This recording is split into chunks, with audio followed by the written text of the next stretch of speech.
Bonjour à tous, on est de retour, Bureau Ovale, l'émission de la First Team Rugby est de retour dans ce nouveau plateau. Et oui, vous allez le découvrir avec ce plan large. Merci mon cher Thomas. Avec ce plan large, vous découvrez ce nouveau plateau et avec un invité de marque pour cette première sur ce nouveau plateau, Yann Delegue. Merci beaucoup d'être venu pour cette première. Bonjour à tous, avec grand plaisir. Voilà, avec autour, à côté de toi, Yann. Cette fois, je vais pas t'appeler Yam parce qu'il va y avoir un petit problème. Je vais t'appeler Antoine, mon cher Antoine Yameogo. Et ce week-end, toi aussi, tu as connu comme le 15 de France une petite défaite qui a fait mal. Ouais, on recevait à Gennevilliers, on recevait Marc-en-Barreuil. C'est un peu l'épouvantail de la poule et nous aussi, ça a été assez compliqué parce qu'ils sont solides. Je dirais même qu'ils trichent un peu, donc c'est pas facile quoi et c'est pas cool. Mauvais esprit déjà, il n'aime pas la défaite, Lucas. Il a du mal avec la défaite, mais bon, en tout cas, il annonce pas le score. Hein. T'as vu, il voilà. se cache bien du score quand même. Mais n'hésitez pas à aller voir le score et vous allez comprendre pourquoi il l'annonce pas. On dira pas qu'il a pris 35 pions, le pauvre Yam. Ah, c'est dur. Bon, les amis, aujourd'hui, on a une émission particulière avec Yann. On t'a invité pour parler des grands ouvreurs de notre histoire, en plus du débrief de France-Angleterre, bien évidemment. Et on t'a choisi parce que tu as une carrière qui est riche, avec 3 clubs dans lesquels tu es passé. On découvre ce CV, donc Toulon, le Stade Toulousain, le Castres Olympique, et une fin de carrière à Toulon, donc de 2006 à 2016. Yann, est-ce que tu peux nous expliquer ton actualité du moment? J'ai cru comprendre que tu avais pas mal de projets sur le feu. Alors déjà, pour pas me vieillir, c'est vrai, j'ai commencé à Toulon en 88, mais j'étais petit. J'ai commencé en équipe première qu'en 91. Donc, mais le parcours junior, ça compte aussi dans un club. Bien sûr que ça compte, c'est très important. Mais voilà, c'est juste pour essayer de me rajeunir un petit peu. Après mon actu, depuis quelques années maintenant, depuis ma reconversion, je suis resté dans le rugby, mais pas dans les instances, pas en tant qu'entraîneur non plus, un petit peu dans les médias, mais surtout j'ai inventé des concepts de rugby un peu différents. Du rugby sur la neige dans les stations de ski, donc j'organise le tournoi des 6 stations et une déclinaison l'été maintenant sur une plateforme flottante. Donc on a fait ça depuis 2 saisons en Occitanie. Donc je prépare cet événement prochain qui va arriver pour cet été. Avec pas mal quand même de grands joueurs qui sont passés sur ce tournoi des 6 stations. Exactement, beaucoup d'internationaux viennent participer, mélangés à des joueurs amateurs. Et effectivement, on a eu peut-être une 50aine de joueurs internationaux qui a participé à ces événements-là, français, étrangers, donc des grands noms du rugby. Oui. Ouais, avec un bel esprit, etc. Mais il y a des vrais plaquages où ça reste un peu tranquille. J'ai cru comprendre que quand même il y avait l'esprit de compétition qui arrivait directement. Toujours, on reste des compétiteurs, on veut toujours gagner. Donc effectivement, sur le tournoi hiver, il y a des plaquages. Sur le tournoi été, c'est du jeu à toucher. Mais oui, autant on déconne beaucoup, on est bien meilleur en troisième mi-temps qu'avant. En tous les cas, bien meilleur que sur les 2 premières. Mais c'est vrai qu'on reste compétiteur et qu'on a envie de gagner. Quand on est sur le terrain, on joue contre les copains, mais on a envie de gagner. C'est comme ça.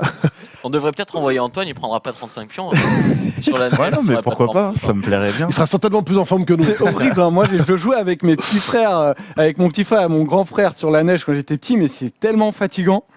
Franchement, c'est physique, hein, on s'en rend pas compte, mais bon voilà. Après ce rugby de neige, les amis, on va commencer avec les news pour retrouver le rectangle vert qui est quand même un peu plus intéressant pour le tournoi à destination.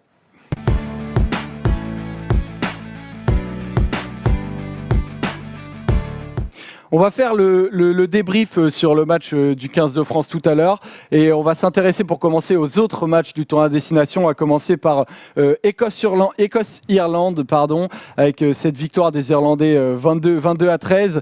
Voilà, vous découvrez tous les buteurs. Voilà, on s'est rendu compte là que peut-être l'Irlande était disciplinée, concentrée. Qu'est-ce que vous avez pensé de Lucas? On va commencer par toi de cette Irlande-là. Toujours en course, hein. Elle n'abandonne pas, hein, malgré son échec sur le premier match, sa déception, elle n'abandonne pas. Et c'est pas facile d'aller gagner en Écosse. Vous avez une belle équipe d'Écosse en face. Il y a une compétition interne qu'on appelle la triple couronne. J'en avais parlé un peu en fin d'émission dernier. Donc pour eux, c'est même après une défaite. Alors certes, tu peux pas avoir le grand chelem, mais il y a quand même de l'enjeu. Donc on voit que les Irlandais, ils sont revenus dans la course. Et franchement, c'était plutôt intéressant. Ils ont le premier essai, c'est un peu une cagade, comme UG l'a fait la semaine dernière. Mais sinon, à part ça, c'était vraiment en place. Le deuxième essai, celui de Stockdale, il intervient après une combinaison magnifique. Franchement, non, ils sont plutôt en place et ils n'ont rien perdu de leur surpère pour moi. Ouais. Les Irlandais on sait toujours ce qu'ils vont faire à l'avance. Mais par contre, ils le font très bien. Ils utilisent une grosse pression défensive, une grosse pression offensive sur le côté athlétique. Et effectivement, cette deuxième mi-temps, par exemple, des Irlandais, ça a été quasiment du jeu à une passe tout le temps. Donc c'est vrai que le jeu n'a pas été flamboyant. Moi, j'ai pas trouvé ce match extraordinaire par rapport à plein d'autres matchs, notamment entre les équipes britanniques.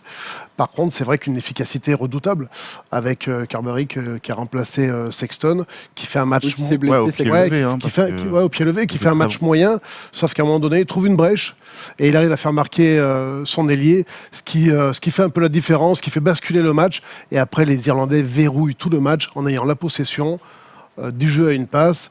Et je te rentre dedans, et je continue, je perds jamais la balle, les soutiens sont présents, c'est très très propre, c'est clinique, c'est chirurgical. Et à la sortie, les Irlandais dominent largement l'équipe d'Écosse quand même, puisque l'équipe d'Écosse n'a jamais vraiment été en mesure sur ce match de Peut-être un peu pouvoir le trop gagner. joueuse, cette équipe d'Écosse sur ce match-là. Et encore moins que d'habitude, j'ai trouvé, moi. Ouais. Ils ont perdu après- Stuart Hogg aussi. Hein. Voilà, après ils perdent Stuart Hogg rapidement. C'est quand même leur Faire de joueur l'an. phare avec Russell et Ledlow, tu vois, sur lequel ils peuvent s'appuyer. Donc c'est peut-être pas facile pour eux. Et je pense que le fait d'avoir joué contre l'Italie le premier match, c'était peut-être pas une bonne mise en route pour se mettre pour jouer l'Irlande derrière, tu vois. Ouais, Ils se sont mis en confiance, mais ils ont peut-être pas eu le niveau en face assez élevé pour pouvoir rivaliser C'est sur vrai ce qu'il y a deuxième cette match. capacité des Irlandais quand même, quand ils vont pas forcément bien, qu'ils ont un peu douté après ce premier match, à se recentrer sur des bases et à savoir gérer un temps faible et après le temps fort et faire aller au plus simple en fait. Ils ont eu aussi un retour important, c'était celui de Rob Kearney à l'arrière. La semaine d'avant, contre les Anglais, c'était Henshaw qui joue d'habitude plutôt centre, donc manque de repères. On va le voir après avec l'équipe de France, mais il y a des postes comme ça assez clés dans le système et dans le plan de jeu, et il vaut mieux de mettre un cadre. On parle souvent d'épines dorsales, le 8, le 2, le 9, 10 et 15, et c'est des joueurs vraiment cruciaux, hein. Yann, toi en 10. Voilà, vous avez un rôle quand même assez essentiel sur le terrain, et on voit quand il y a un cadre à plus de 60 sélections qui rentrent, ça rassure tout le monde. Voilà, après cette victoire des Irlandais, il y a eu le deuxième match. Italie-Pays de Galles avec la victoire des Gallois 26-15.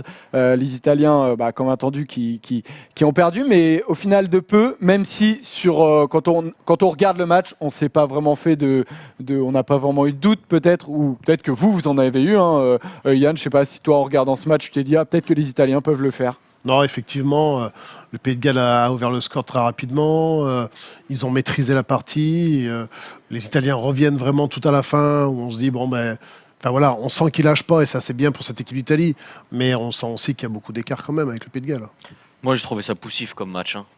J'ai pas pris énormément de plaisir à regarder ce match-là. Hein. C'était les Gallois n'étaient pas au niveau que j'attendais. J'étais Après, il a très beaucoup déçu, fait moi, hein. tourner. Ouais, c'est Warren ce que j'allais Gatland. dire. Ouais, il y a C'était beaucoup de 10 joueurs. l'équipe. Hein. Oui, il a beaucoup fait tourner, mais tu vas jouer en Italie quand même, tu vois, je sais pas, j'étais très déçu. Après, les Italiens, les pauvres, ils peuvent rien, ils jouent leur chance à fond, ils lâchent jamais rien. On l'a vu avec l'Écosse la semaine dernière, comme l'a dit Yann, hein. Ils lâchent pas, quoi. Même en fin de match, ils viennent, ils marquent. Padovani qui met un deuxième essai en 2 matchs, alors que je l'ai suivi avec Toulon et il avait joué 10 minutes peut-être en une saison. Mais les pauvres, c'est un niveau au-dessus. Antoine, je sais Pareil, pas. je rejoins Lucas. Hein, même en faisant beaucoup tourner, les Gallois, ils ont quand même gagné. Pas tranquillement, parce que le score n'est pas à fleuve, mais voilà, ils ont tout de suite pris le score.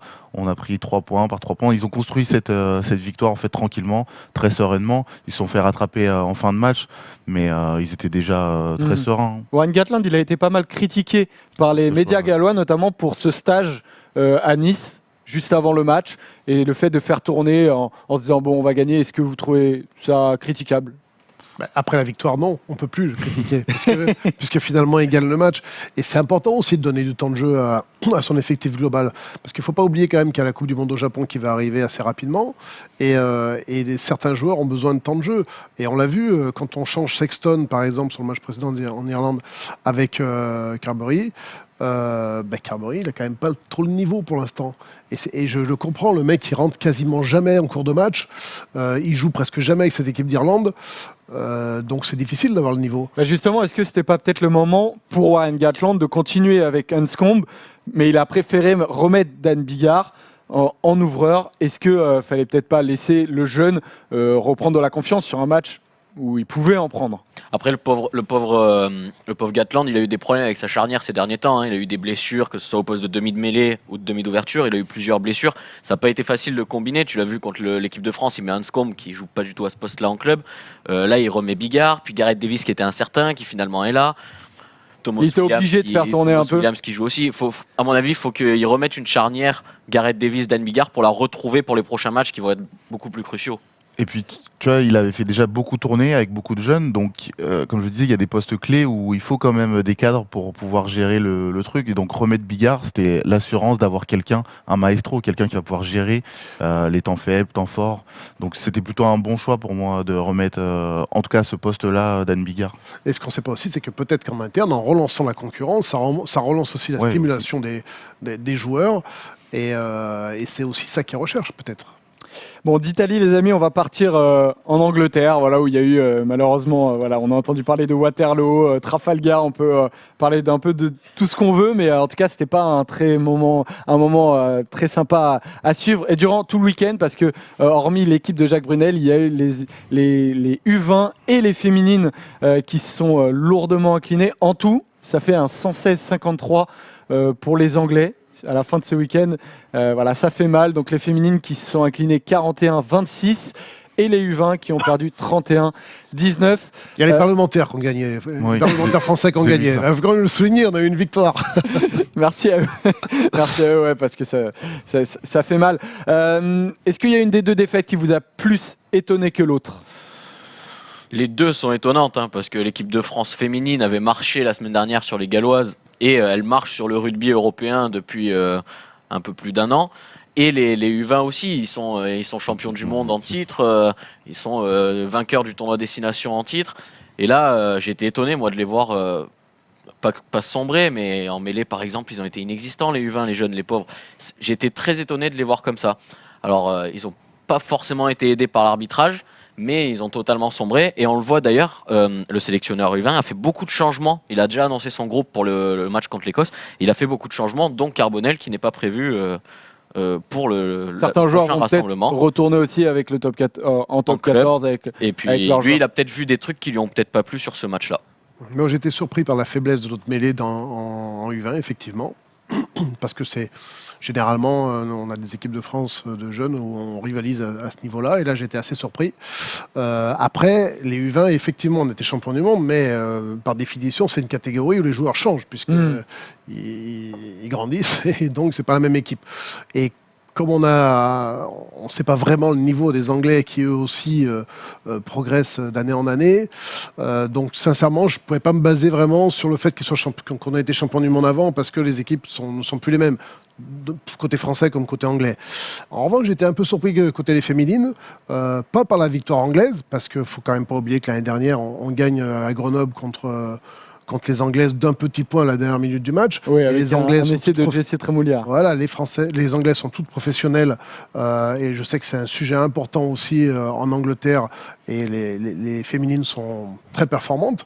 Donc qu'elles gagnent, à domicile, ça me paraît pas catastrophique. En revanche, il y a beaucoup d'écart, et j'ai trouvé que les Françaises avaient un petit peu lâché, notamment en première mi-temps. D'ailleurs, elles ont fait une très mauvaise première mi-temps.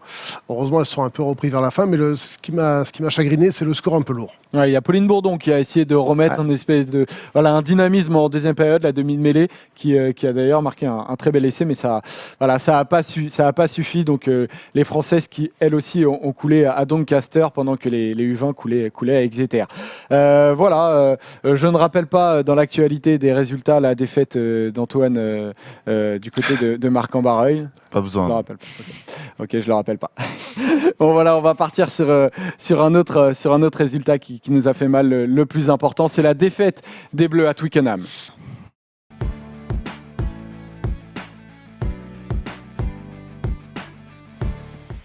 Alors cette défaite des Bleus à Twickenham, Ben, si tu peux nous balancer ce récapitulatif avec à gauche très très rempli, à droite Voilà. très peu. Voilà, l'essai de Morgan Parra et l'essai de Damien Penaud, pardon, et la pénalité de Morgan Parra en première période. Mais sinon, voilà, ça a été un récital des Anglais. Est-ce que vous avez devant vous, les amis, le 15 de France le plus faible depuis une trentaine d'années? Le plus faible, je sais pas. Je sais pas si c'est le plus faible. Après, ça me fait mal, quoi. C'est volontairement provocateur ce que je demande. Parce Oui, que non, mais oui. c'est à la fin du match, on te demande Et là, tu comment vois, faire. Quoi. j'avais la tête sur la guillotine, tu viens de me balancer la lame, là. Hein. J'avais déjà du mal de voir que limite les marqueurs anglais ne rentraient plus sur l'écran. C'est vrai qu'on a eu du mal avec Ben à tous les faire rentrer. Je suis désespéré, là. Comment est-ce qu'on perd ce match? Est-ce que vous attendiez un tel écart entre les Anglais et les Français? Est-ce que c'est eux qui sont vraiment à un niveau exceptionnel ou est-ce que c'est nous qui... D'une manière objective avant le match, cet écart-là, il y est. Quand on voit le match des Anglais le week-end précédent, quand on voit le match des Français ces dernières semaines, quand je dis ces dernières semaines, c'est le premier match du tournoi et les tests de novembre, l'écart, on le voit. Sauf que, évidemment, on est français, évidemment, on a un côté cocorico, on ne veut pas y croire et on s'accroche toujours à cette branche de la révolution. On va avoir un déclic, on va avoir une agressivité qui va se démultiplier et ça va faire la blague. Et finalement, on va arriver à compenser ça et on perdra peut-être pas beaucoup ou limite, on peut faire un exploit. On attend toujours notre exploit incroyable. Sauf que la réalité du terrain et du moment, et en toute objectivité, c'est le constat, et heureux, ça me rend presque service finalement qu'est ce score. C'est que le niveau des deux équipes n'est pas du tout le même. Et à un moment donné, voilà, la vérité, elle est sur le terrain, et malheureusement, elle a été crue ce week-end. Ça nous rend service, Antoine Ouais, et encore, moi je trouve qu'on ne sait pas tirer les leçons du passé, parce qu'on a eu plusieurs alertes. On a eu en novembre les Fidji, l'année d'avant le Japon, où on perd pas, mais on fait match nul, c'est historique. Donc il y a quand même plusieurs matchs qui nous font penser qu'on n'est pas au niveau, il faut commencer à travailler, à regarder peut-être ce qui se fait ailleurs pour essayer de progresser. Et malheureusement, j'ai l'impression que c'est toujours pas le cas. Effectivement, il y a des divisions d'écart, c'est même pas une ou deux, hein, c'est des divisions d'écart entre la France aujourd'hui qui est 9e mondiale et les autres nations qui font le tournoi. Je vais mettre les deux pieds dans le plat, les amis, en parlant tout de suite de celui qui orchestre ce 15 de France, c'est Jacques Brunel. Est-ce que une grosse partie de la responsabilité lui revient à Jacques Brunel, Lucas? Pour moi, c'est lui. J'ai même pas envie de taper sur les joueurs parce que si c'est pas le même niveau, les joueurs, tu vois, tu peux pas leur taper dessus. J'ai pas envie de leur taper dessus. Pour moi, c'est pas pour eux la responsabilité. Pour moi, c'est les choix qui sont faits qui sont pas bons. T'imagines que tu joues quand même toute une mi-temps sans ailier de formation de base. C'est quand même hallucinant quand tu joues à Twickenham un crunch et que t'es sur une mauvaise forme, on va dire, que tu joues toute une mi-temps sans ailier. J'ai trouvé ça dingue, quoi. Et après, qu'est-ce qu'il peut faire, Jacques? Il fait avec ce qu'il peut. On n'a pas d'ailier, il manque de réservoir, il manque plein de choses. Oui, mais je pense que c'est quand même... On n'a pas du tout d'ailier. Ils sont tous blessés. Teddy Thomas, il est blessé. Après, il y a des joueurs qui performent en top 14, comme Vincent Rattez, qui ne sont pas appelés, mais qui, en tant que spécialiste du poste, devraient peut-être l'être. Je ne sais pas. Et puis même, c'est surtout que tu as des joueurs qui sont plus à même. Attends un moment, tu as quand même Doumerou qui a joué pendant 10 minutes à l'aile. Doumerou, j'ai pas le souvenir une fois depuis que je suis le rugby de l'avoir pu jouer à l'aile. Et tu as quand même des joueurs, bon la Médard était blessé, mais des joueurs même peut-être d'un cran en dessous, mais qui connaissent leur poste. Tu vois UG, le pauvre, il a été, mais en couverture, il a été inexistant. Il n'y a pas un jeu au pied anglais qui récupère dans ses 22. C'est toujours soit Para, soit Penaud, mais pas une seule fois UG. J'ai trouvé ça dérangeant. Après, UG sur ce match-là, a été sous beaucoup de chandelles. Ouais. UG sur ce match-là, tu peux pas lui taper dessus. Regarde, il fait une action, il casse 3 plaquages, il emmène un essai. On peut pas se contenter de ça, tu vois. Il fait une bonne action pour combien de... Là, il a pas fait de cagade, mais c'est vrai que dans le replacement mais oui, mais c'est pas de sa faute. Il était plus souvent, tu l'as plus souvent vu sur l'aile qu'à l'arrière, parce que je pense que c'est pas de sa faute. Il a pas l'habitude de jouer à ce poste-là. Ouais, mais t'imagines, c'est son métier de regarder des matchs, de faire de la vidéo. Il y a tout ce qu'il faut à Marcoussis pour ça, tu vois. Moi, j'ai l'impression que le match, il a pas été bien préparé. Quand je vois tactiquement ce qu'a fait Eddie Jones et ce qu'ils ont proposé les Anglais, je me dis qu'on n'a pas fait pareil côté français. C'est pas possible. Eux, ils ont bien vu qu'on avait un 15 qui n'était pas à son poste, deux ailiers qui ne connaissent pas forcément le replacement défensif. Ils ont tapé à chaque fois dans les coins pour nous faire mal. À chaque fois, on reculait. À chaque fois, on était sous pression. À la réception de la balle, à chaque fois, on se faisait découper en bas. Voilà, eux, ils ont étudié le match, ils ont vu nos faiblesses et ils ont accéléré là-dessus. Nous, on n'a pas fait ça. Est-ce qu'ils se sont posé la question, comment on va faire pour les faire déjouer? Tu vois, moi, c'est la question que je me suis posée. Moi, je pense que la responsabilité est vraiment globale. elle appartient à la fois à Brunel et son staff, à la fois aux joueurs. Pourquoi ? Parce que effectivement, dans la préparation du match, on a l'impression que les Anglais savent très bien le rugby qu'ils veulent pratiquer, où ils veulent aller, ils ont vu les défaillances et ils vont appuyer dessus. Nous, on a l'impression qu'on part d'un point A, mais on ne sait pas où est le point B. C'est-à-dire qu'on ne sait pas où on veut aller, on ne sait pas quel jeu on veut pratiquer. D'un week-end sur l'autre, on change notre effectif en se disant, contre le Pays de Galles, on va envoyer du jeu, on va jouer ce qui a marché pendant 40 minutes d'ailleurs, plutôt que de construire là-dessus, on change complètement notre jeu en disant, oh, attention, il y a Tulagi, donc il est perforant, on va mettre Bastarou en face et on va essayer de cadenasser le jeu. Mais on a l'impression de ça, sauf que sur le terrain, ça ne se voit pas. Donc je pense qu'effectivement, on a l'impression que cette équipe navigue à vue et finalement n'a pas une ligne conductrice que devrait mettre en place Jacques Brunel. C'est l'impression que ça donne en tous les cas. Quand je dis Jacques Brunel, c'est lui et son staff. Mais ça incombe aussi aux joueurs parce qu'à un moment donné, le niveau des mecs est quand même limité. Moi, je suis désolé.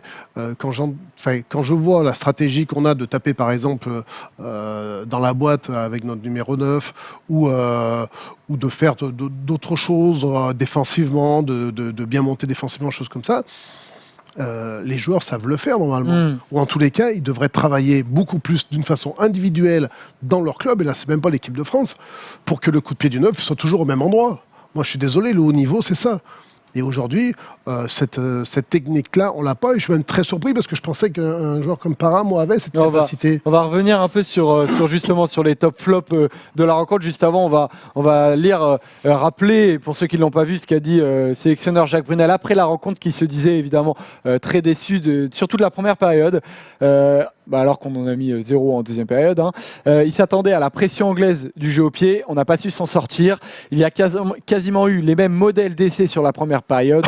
Il y a eu des choses intéressantes et c'est là que c'est assez hallucinant. Il dit qu'il y a quand même eu des choses intéressantes en deuxième période. L'apport des jeunes, le fait qu'on n'a pas lâché complètement car le score pouvait être plus lourd. C'est vrai qu'il y a eu un apport du banc, mais est-ce qu'il doit le dire après un tel score en fait, Lucas ? Est-ce qu'il ne doit pas se concentrer sur les points faibles et reconnaître que quand on prend un score comme ça, il ne peut pas y avoir de... À mon avis, il ferait mieux de dire un peu moins de choses et de se concentrer sur pour trouver des solutions. Parce que là, tu as l'impression que tu sais pas ce que tu peux faire, quoi. Tu as l'impression que tout le monde est perdu, comme le disait Yann. Il n'y a pas de continuité. Et dans le jeu, tu n'essayes pas, en plein match, de chercher quelque chose qui pourrait fonctionner. Parce que tu vois très bien que tu es pris sur chaque impact. En première mi-temps, tu n'as pas gagné un mètre, ballon en main. Les seuls mètres que tu as gagnés, c'est par du jeu au pied. Mais par du jeu au pied, il n'était pas forcément conquérant, ton jeu au pied. Et puis en plus, il n'était pas forcément bien fait. Et tu n'essayes pas de trouver des solutions pour arranger ça. La deuxième mi-temps, c'est la même. C'est la même. Alors oui, ça m'inquiète quand même ce que dit Jacques Brunel. J'ai l'impression qu'il n'a pas, lui, les solutions en main avec son staff pour arranger ces mots du 15 de France. Moi, c'est ça qui me fait un peu flipper quand je vois et je lis cette déclaration, c'est qu'il est content d'en avoir pris que 40. Mais c'est pas possible de dire ça. Tu vois, il est content de l'apport des jeunes, mais en fait, on est en train de se satisfaire de vraiment le minimum syndical, quoi. Et c'est pas possible, tu vois. Il y a des joueurs, oui, c'est sûr que Ramos, bon, ça va, Bamba aussi, mais on attend plus d'un joueur qui est en équipe de France. C'est censé être l'élite, tu vois. Et là, c'est pas ce qu'on a vu, c'est pas l'élite du rugby français que j'ai vu. Ça peut pas être ça, l'élite du rugby français. On a eu du mal à individuellement à faire nos tops et nos flops tous ensemble. Bah ouais, mais que dire, dans les tops, on a eu du mal à en trouver. Dans les flops, on avait envie d'en mettre énormément. Bon, on en a choisi 3. Dans les flops et voilà, il y a notamment Morgan Parra que tu as cité, Yann. Morgan, en plus de Camille Lopez et de Sébastien Vahamaina, est-ce qu'il y a un de ces 3 joueurs-là qui est plus responsable que les autres selon toi ? Peut-être pas responsable. Moi je suis déçu de Morgan parce que je sais que c'est un excellent joueur, Morgan, que c'est un meneur d'hommes et on croyait beaucoup en ce joueur pour faire passer un gap à l'équipe de France, pour apporter de la confiance à cette équipe de France, pour apporter sa technique, sa vista, son expérience. L'équipe de France, je pense que Jacques Brunel misait beaucoup sur lui. Moi-même, de le revoir jouer en équipe de France, ça me faisait plaisir et je me disais ça peut changer la donne.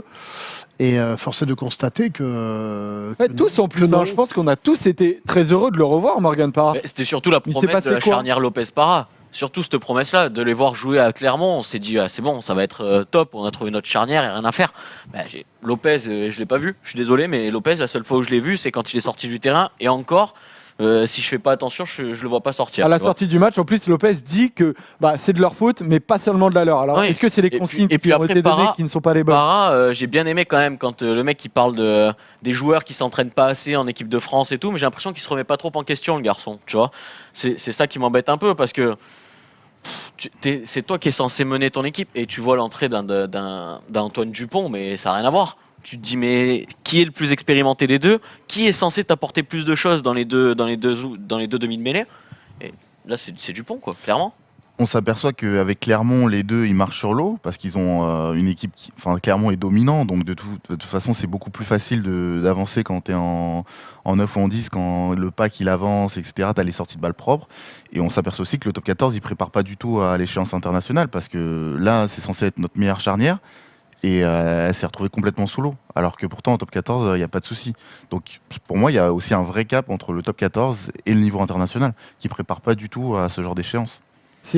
Alors là, on s'attaque du coup au top 14 en général, et ça, c'est le troisième aspect, en plus des joueurs et de Jacques Brunel, qui est mis en cause par énormément de consultants, et notamment Richard Dourte, qui dernièrement, qui dans le Midi Olympique a fait une tribune sanglante, mais qui a suivi aussi celle notamment d'Olivier Magne, qui a pris notamment les U20 il y a quelques mois, et qui les a fait monter, et qui a créé cette génération championne du monde. Est-ce que tout part de là, Yann, de cette politique de la fédération et du top 14 globalement? C'est un débat récurrent. Après, le top 14, avant le top 14, ça posait pas de problème à notre équipe de France. Avant, il y avait même des championnats qui étaient encore plus larges, un top 16, etc. Et l'équipe de France s'en sortait. Donc, alors, le top 14, le rythme du top 14, oui, il est plus lent, mais le rythme du championnat domestique a toujours été plus lent que le rythme international. On n'a qu'à le voir. Nos premières sélections à chaque joueur d'entre nous, à chaque fois qu'on joue le premier match international, on est impressionné par l'impact physique qui est beaucoup plus fort, la rapidité du jeu qui est beaucoup plus rapide.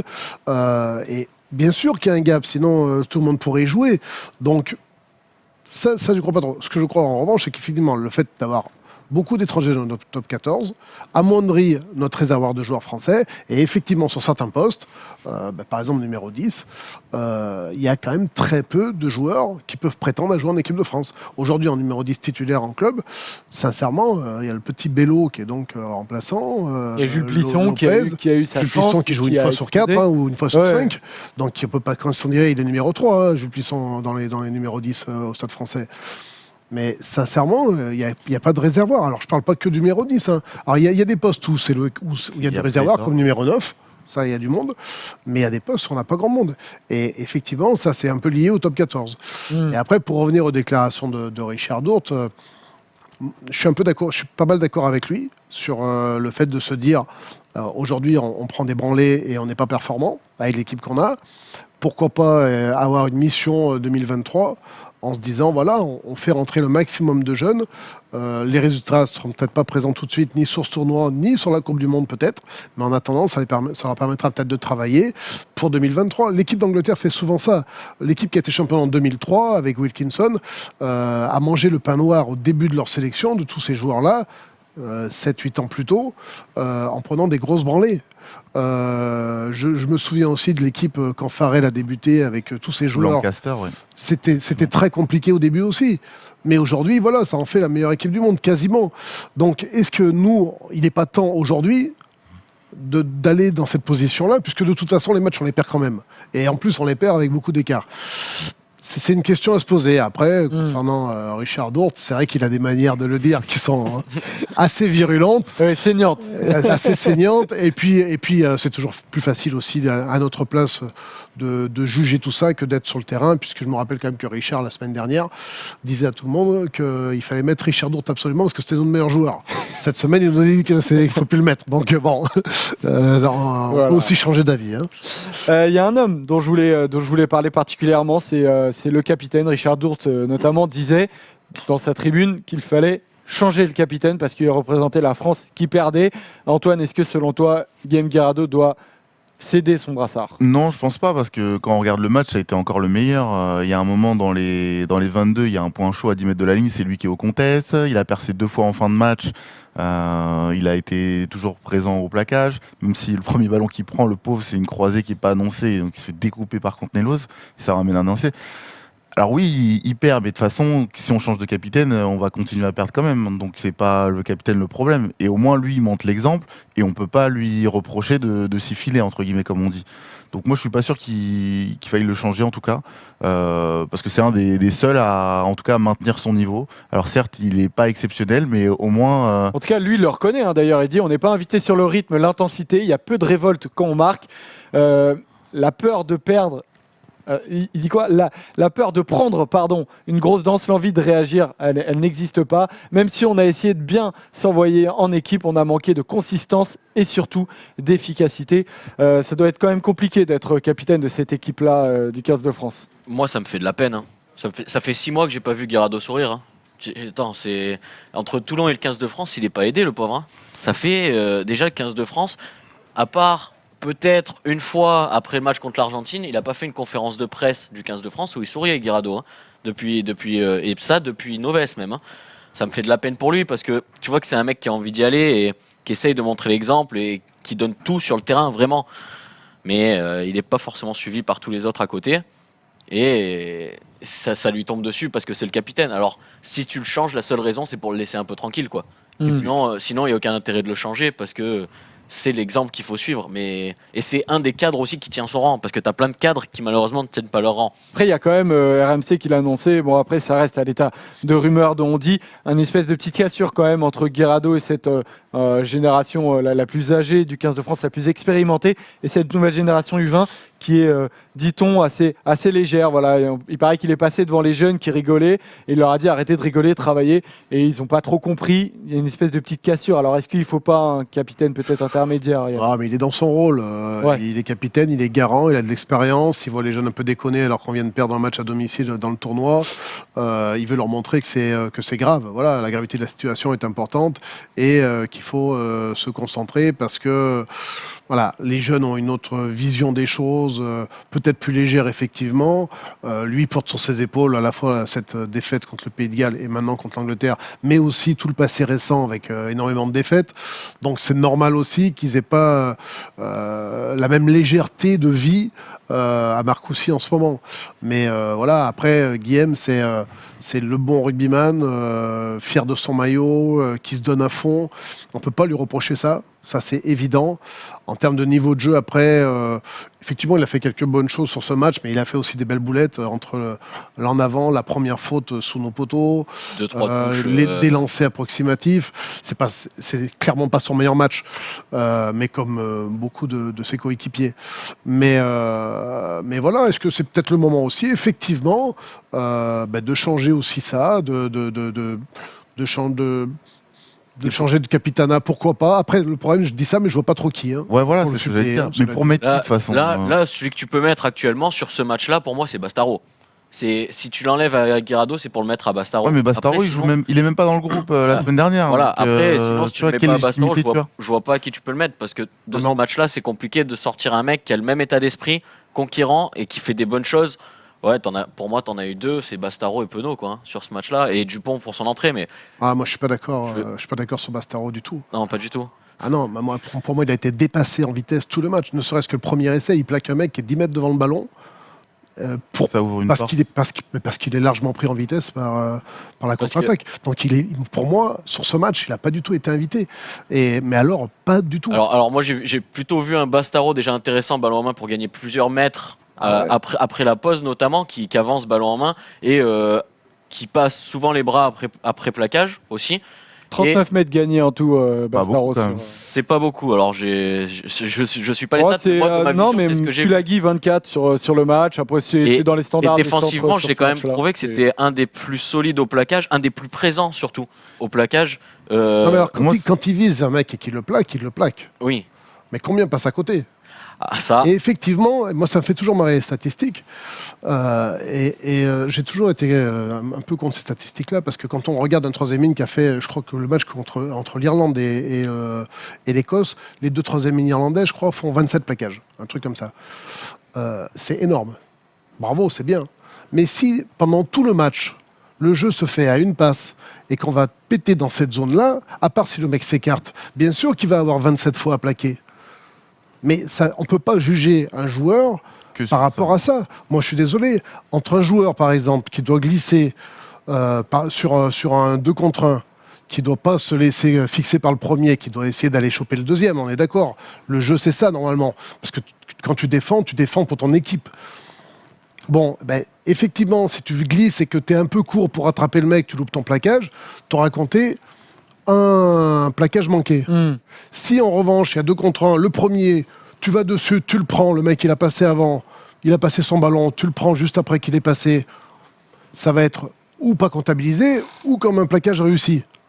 Mais moi, je préfère que le mec Non, il c'est glisse vrai et qu'il soit qu'après, court. les statistiques, on peut leur faire dire évidemment tout ce qu'on veut, mais il y en a certaines qui peuvent être un bon petit repère quand même, non? Ouais, quelques-unes, mais faut pas. Quelques-unes. Sincèrement, pour moi, on est trop statistique. Faut arrêter avec les statistiques. Enfin, pas arrêter complètement, mais je veux dire, faut pas prendre Voilà, faut les ça. utiliser à bon escient. Ouais, exactement. Faut pas prendre ça comme une vérité absolue, loin de là. Et pour moi, sincèrement, Bastaro sur ce match, il a été complètement dépassé en vitesse. Mais Pourtant, je lui en veux pas. Ouais, voilà. Parce Lui, que- en tout cas, ne dit le contraire. Dit que, enfin, il est quand même dur à gérer pour un manager, Bastaro, parce qu'il se rend pas forcément compte de ça qu'il est dépassé. Mais si, il le sait. La preuve, quand il plaque un mec qui est 10 mètres devant le ballon, alors qu'il n'y a pas du tout à plaquer ce joueur-là, puisque l'autre est en train de relancer, c'est qu'il sait très bien qu'il ne pourra pas l'attraper. Ouais. Faut pas Ah, se il le tient mentir. en lui alors, mais il le. Bah, il me semble. Mais de toute façon, Mathieu Bastaro, il connaît ses faiblesses et ses points forts. Et nous aussi, on les connaît.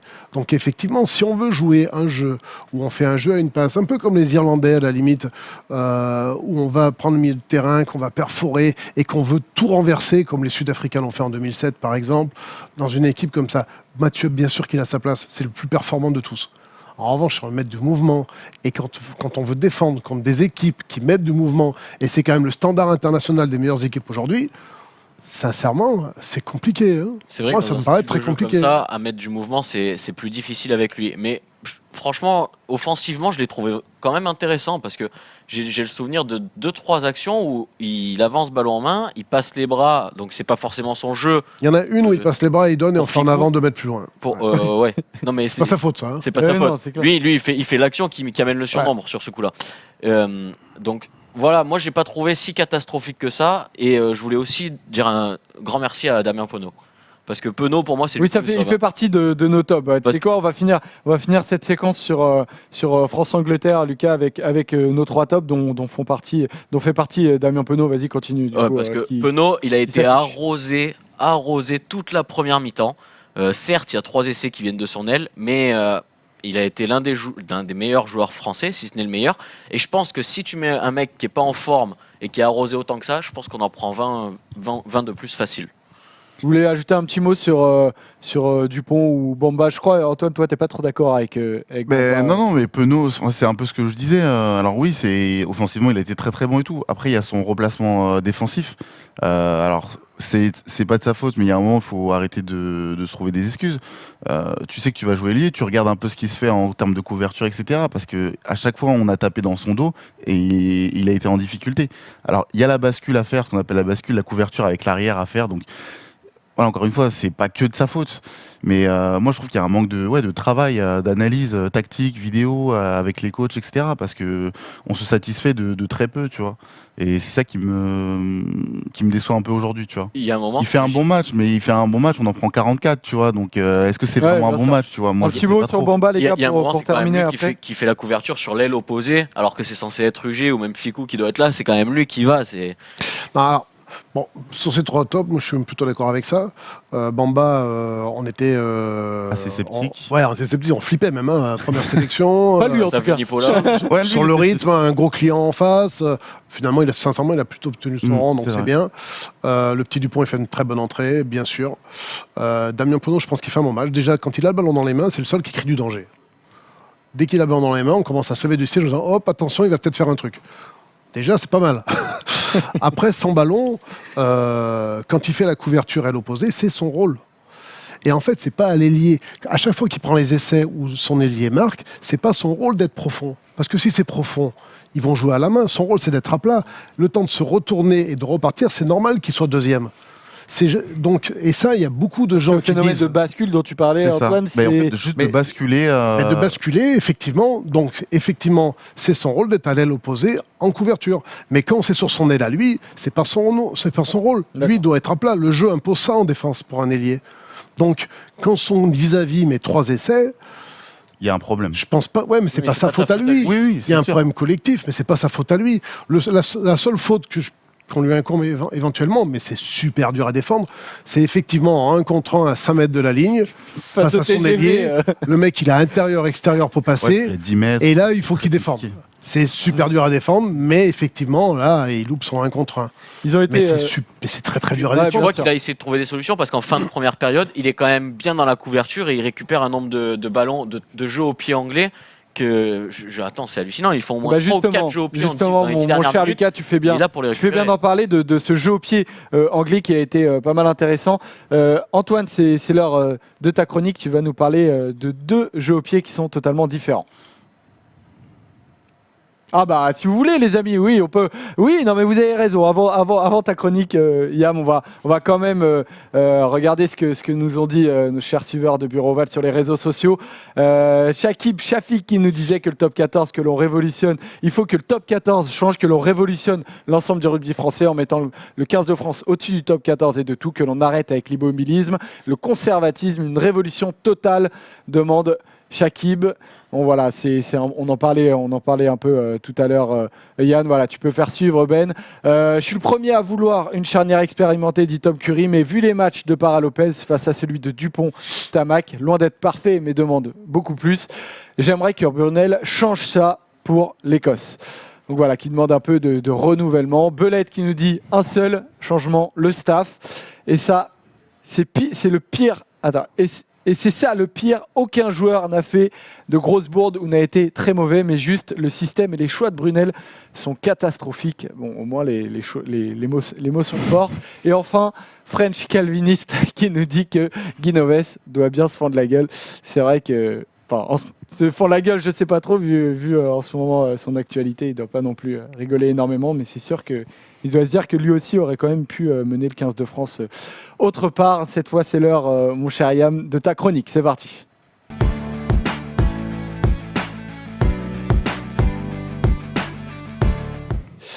Yam, aujourd'hui, tu vas nous parler de la différence entre le jeu de pression et le jeu d'occupation. Ouais, donc comme on l'a vu pendant le match, il y a eu plusieurs coups de pied qui sont tapés et ils sont un peu différents. Simple mais rudement et efficacement effectué. Donc le premier, c'est le jeu au pied d'occupation. Donc c'est souvent Farrell, le numéro 10, qui l'a fait. Donc il a tapé en fait dans les zones découvertes par les Français pour justement, comme son nom l'indique, occuper le terrain là où l'adversaire n'est pas. Donc ça permet de faire remonter le bloc défensif et de gagner du terrain très rapidement parce que comme il a un jeu au pied assez long, il peut gagner 50-60 mètres assez facilement en faisant monter tous ses coéquipiers. Donc ça, c'est ce qu'on appelle un jeu au pied d'occupation pour occuper le terrain, tout simplement. Après, il y a le jeu au pied de pression. Et donc, comme son nom l'indique aussi, c'est pour mettre la pression sur l'adversaire. Donc là, c'est plus souvent le numéro 9 qui tape des coups de pied dans la boîte ou box kick. Et donc là, en fait, ça va être un coup de pied qui va nous permettre de récupérer la balle. Donc en allant au contest en l'air, ou alors si on n'est pas en mesure d'aller chercher la balle en l'air, de la récupérer au sol en mettant une grosse pression à la retombée du ballon sur le réceptionnaire adverse. Et donc ça, c'est des coups de pied qui sont, s'ils sont bien faits, très efficaces parce que dans tous les cas, tu mets en danger beaucoup l'adversaire. Donc voilà, il y a occupation dans les zones du terrain dégarnies et coup de pied de pression pour mettre la pression sur l'adversaire et entre guillemets mettre un peu le bordel chez les autres. Il y en a un que tu utilisais plus que l'autre ou que tu maîtrisais plus que Non, l'autre faut ou- utiliser les deux, bien entendu. La particularité des Anglais dans ces jeux d'occupation, par exemple, c'est qu'ils ne vont pas taper pour trouver la touche. Donc ils gardent quand même. Effectivement, ils le font jamais en premier temps de jeu ou rarement en premier temps de jeu. Généralement, c'est dans le deuxième, troisième, quatrième temps de jeu, mais ils font pas non plus 10 temps de jeu pour faire monter les ailiers, pour libérer le troisième rideau et pour les taper dans l'angle où l'arrière n'est pas. Donc ça, c'est effectivement l'occupation. Et le jeu au pied de pression, il y a ces jeux au pied c'est des chandelles, en fait, montés par ou des 9 ou les 10.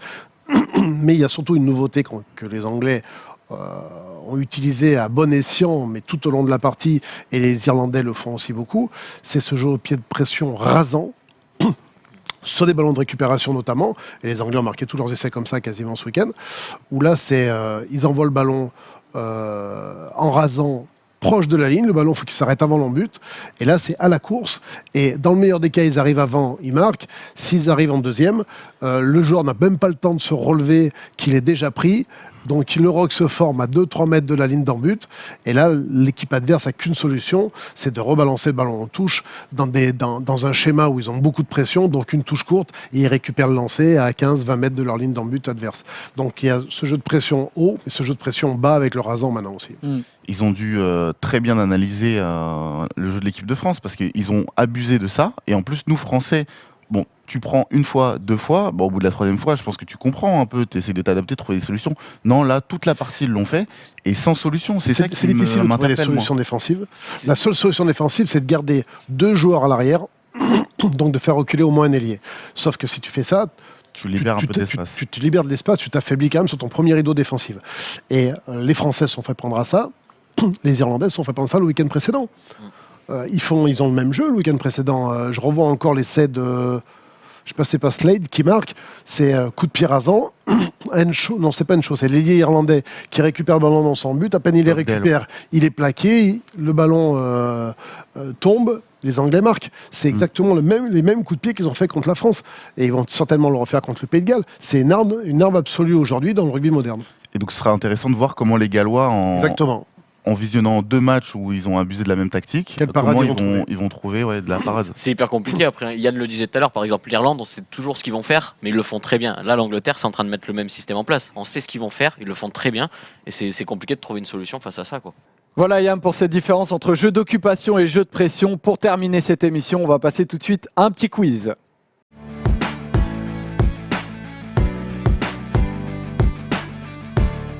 Alors pour commencer ce petit quiz, Ben, notre chef d'aide, il va vous lancer des petites images dans le retour qui est là et vous allez me dire qui c'est. Est-ce que vous le trouvez? Ben, tu me dis quand tu es prêt. Voilà, le premier. Philippe Bernatsal. Ouais. 1-0 pour Yann. Oh, ça va vite. Ça va très très vite. Les gars, là, je vous dis, il va falloir. Mais faut qu'on se mette d'accord, c'est n'importe quel poste. C'est l'attitude. Alors oui, tu as Explique-nous les règles, raison, mon quand cher même. Lucas. C'est spécial. Bon là, c'est spécial ouvreur. C'est spécial ouvreur, voilà. Donc voilà, le deuxième. Dominguez. Ouais, Diego. Ah ouais, Diego ça va. Dominguez, 1-1. Toi, au lieu de me rappeler les règles, tu ferais bien quand même d'être un peu plus J'essaie de les rapide. comprendre déjà. Ben, tu peux continuer. Jonathan Sexton. Ouais. Non, c'est pas Non. ça. Non, c'est pas lui. ça. Ok, d'accord. Paddy Jackson. Voilà. Merci, Ah, ouais. qui est désormais à Perpignan. Merci, j'avais oublié de le noter celui-là qu'on avait fait. Voilà, il y en a encore d'autres. Mon Ben, tu peux y aller. T'as fait 1-1-1. Voilà, celui-là peut vous départager Ça, sur c'est Penaud, non? sur les qui suivent. C'est un ouvreur, Non, ça. c'est pas Penaud. Ça, c'est un ouvreur. C'est un ouvreur. Ça, c'est un ouvreur? Non. Ah, Non. c'est pas un ouvreur. Celui-là n'est pas un Ah, c'est ouvreur, pas un il a été ouvreur, rajouté. Alors je vous le cache pas, je ne sais pas qui c'est. Donc bon, il C'est y a pas Penaud, 1-1-1. parce qu'il s'était blessé à la cheville, non? c'est Penaud, c'est ça. Ouais, Penaud. voilà. Ah voilà, donc C'est un fils d'ouvreur. donc, mais peut-être que voilà, il est peut-être aussi ouvreur comme il est C'est un lié fils d'ouvreur. centre. Voilà, c'est un fils d'ouvreur, exactement. Et voilà, dernier. Alors lui, je sais qui c'est. Néo-zélandais, robuste, qui a pas mal fait parler de lui en France notamment. Voilà, cheveux longs. Manonou. Non, cheveux Quel est longs. Numéro 10 bruns. aussi. Pardon, j'ai entendu. Numéro 10. Ouais, ouais. McAllister. Non. Numéro 9, pardon. Ah, numéro Keller. 9. Keller. Ah, Ah, Keller, Keller, pardon. Ah ouais. Oh là là. il a les En cheveux fait, il courts. n'y a pas du tout de numéro Ouais, 10. non, Ouais, en non. fait, Joseph, il nous a survendu les numéros 10 là. Oh. En tout cas, ça fait 2, Lambi. 1, 1. Pat Lambi, 2, 2, 1. c'est pas Lambi, ça.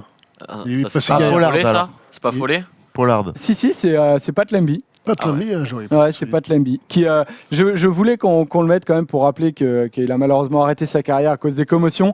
Voilà, un ouvreur. Donc ça fait 3 pour Antoine, 2 pour Yann, 1 pour Ça Lucas. aussi, c'est un Celui-là ouvreur est très important. Il y a, Ça, c'est pas un Lucas, ouvreur. C'est pas un si tu ouvreur, veux. ça. Les Non. Desma. Si, c'est un ouvreur qui a qui a joué en France, qui est notamment Comme passé Teboumi. par le Stade français. Voilà. Alors je ne sais pas trop qui l'a dit le premier. Si c'est Antoine Vous ou vous souvenez pas de le voir aussi costaud quoi. Ouais, on dirait moi un non plus, pilier. ouais. Ouais, Je bah, croyais que c'était l'auteur. Gaillard, hein. voilà. Et pourtant, j'avoue que j'ai pas trop entendu qu'il l'a dit en premier, donc ça fait. On ça va fait l'offrir à égalité. notre consultant. Antoine, tu lèves la main. Ouais, Antoine, tu lèves. Mais ça Sinon, fait 3, vidéo. 2, 1. Désolé. Non, mais faut l'offrir à Antoine pour attraper sa défaite de ce week-end. Donc voilà, bon, Antoine qui remporte ce quiz. Voilà, on n'a pas le temps pour faire les autres qui suis-je. On a le temps. Bon allez, on a le temps, c'est parti. Donc avec un premier qui suis-je. Donc je vous donne. Alors faut pas regarder le retour là. Par contre, faut me regarder moi. Je vous donne plusieurs éléments. Vous allez devoir trouver de qui je parle. Alors je suis né en 1975 à Mont-de-Marsan. Aujourd'hui, j'ai 44 ans. J'ai un physique limité, mais je suis rapide comme l'éclair. Je suis formé au Stade Montois. Un ouvreur. Thomas Castagnade. Ah ouais. Bravo. 3, c'est 3, beau. 1. Deuxième, qui suis-je? Voilà, qui apparaît, Thomas Castagnède. Deuxième, qui suis-je? J'ai commencé ma carrière à Tyros. J'ai fait 2 clubs dans ma carrière, Tyros et Agen. J'ai des cheveux noirs et j'ai fait une grande Gélèse. partie de ma carrière à Agen. 4 points pour Yann. Il est solide.